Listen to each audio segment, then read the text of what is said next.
Mr. Jerry Jones, I would like a word with you, sir, about the next head coach of your team. I feel I have more than earned the right to offer my unsolicited, but nonetheless, expert advice. For nearly 4 decades I have been a faithful fan of the Cowboys organization, and for the last few years, a season ticket holder. Unfortunately, I have witnessed the all too many ups and downs of this team, especially over the last decade and a half. Something is not working, and it is time for an objective introspective inspection. That sounds like some sort of circular logic, but anyway, this team has found more ways to beat themselves than Edward Norton in the movie Fight Club.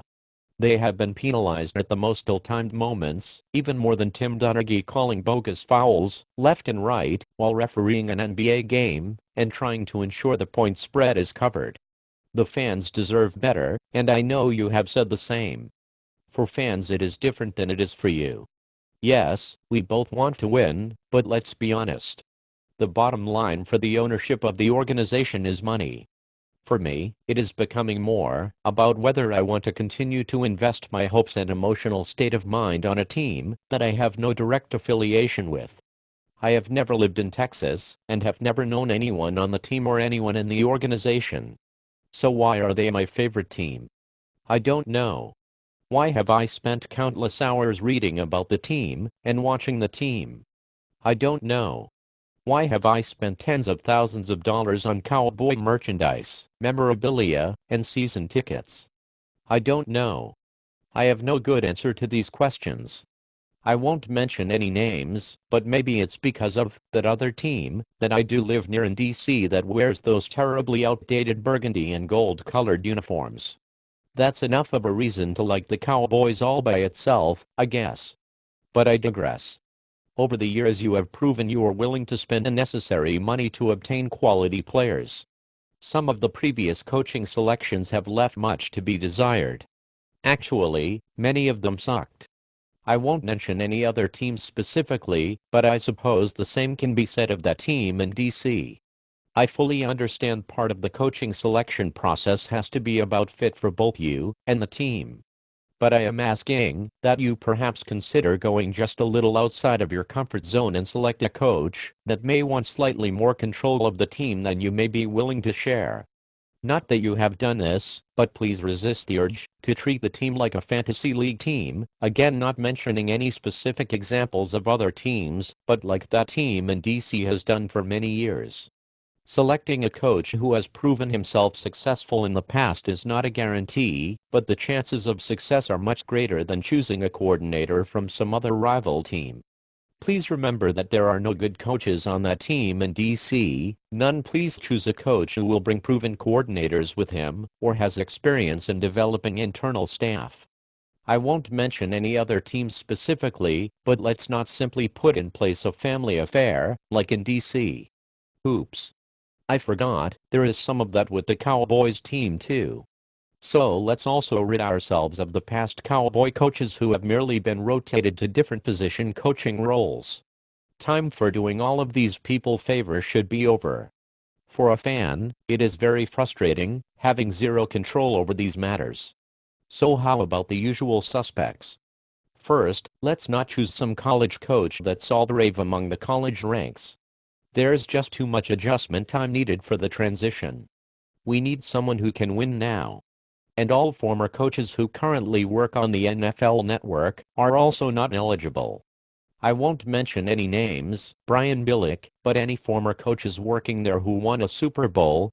Brian Billick, only because of having great coordinators and can't call plays himself worth a damn, are not worth considering. Be wary of those. Brian Billick, who talk a good game, but haven't really backed it up with much. If Jason Garrett is given the tools he needs, and is allowed to make internal coaching changes as he sees fit, he is just as good of a coach as any of the rest. Additionally, he has historical knowledge of the franchise, not only as a coach, but as a player. There is real value in that.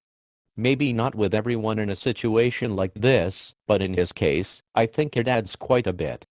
Should you disagree by season's end, then please consider the likes of Mr. Tony Dungy, Mr. Bill Codwer, Mr. John Gruden, or my personal recommendation, wait for it, Wait for it, now just promise you will consider this for more than 5 seconds. Your former coach, Mr. Jimmy Johnson.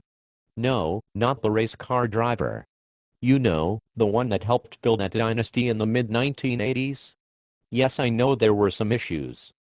But, you have luxury boxes to fill, merchandise to peddle, and grossly overpriced stadium food to sell. Who better to generate publicity and renewed vigor for the fans? Please, just consider the skills of this psychology guru, and that he successfully put in place coordinators that work together and meshed very well with the team. I much prefer any of these gentlemen to some other unproven coordinator from some rival team that all the talking heads say are the next Vince Lombardi. By the way, there are no good coaches on that team from DC, nor do they have any good coordinators. I wouldn't even bother to look there, if I were you. I'm just saying. But, regardless of who you choose, I will make my decision over the next 4 months of whether to retain my pro seat license or to sell those babies. That may be like trying to unload TO jerseys in the Cowboys Stadium Pro Shop. And one last rant, how about sending me something other than offers to buy yet even more merchandise? I get emails all year long about buying more and more stuff. I suppose the holidays may be the reason for some of this, but come on, man. How about a freebie now and then? Not like the hand towels occasionally handed out at home games that disintegrate after one use. Or how about a substantial price reduction on ticket prices or merchandise? Something, man. Look, the players who don't perform get cut, and sometimes saves the team money. Maybe just some kind of refund to season ticket holders when the team plays poorly? How about some of that savings being passed on to the fans?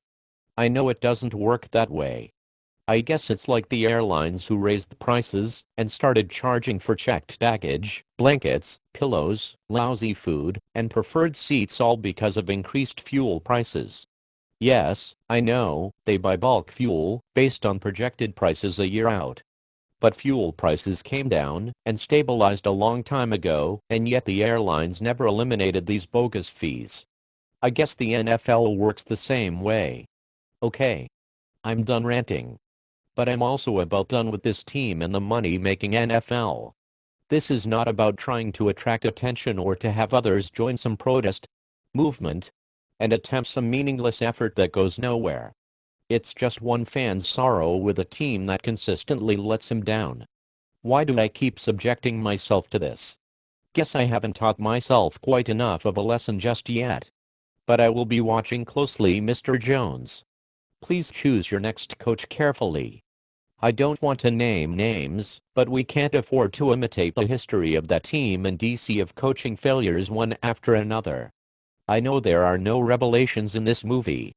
But I suspect that I'm not alone in my considerations of how and where I will spend my hard-earned dollars in the coming years. Right now, I don't think it will be in the form of continuing to contribute to the Texas economy and to the Cowboy organization. I'm sad that this is likely over. I love the Cowboys and always will.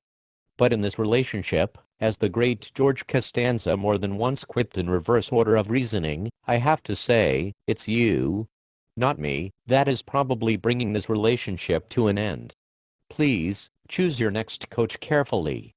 As you know, the next coach will have more of an impact on the next several years of Cowboy successes or failures than anything else.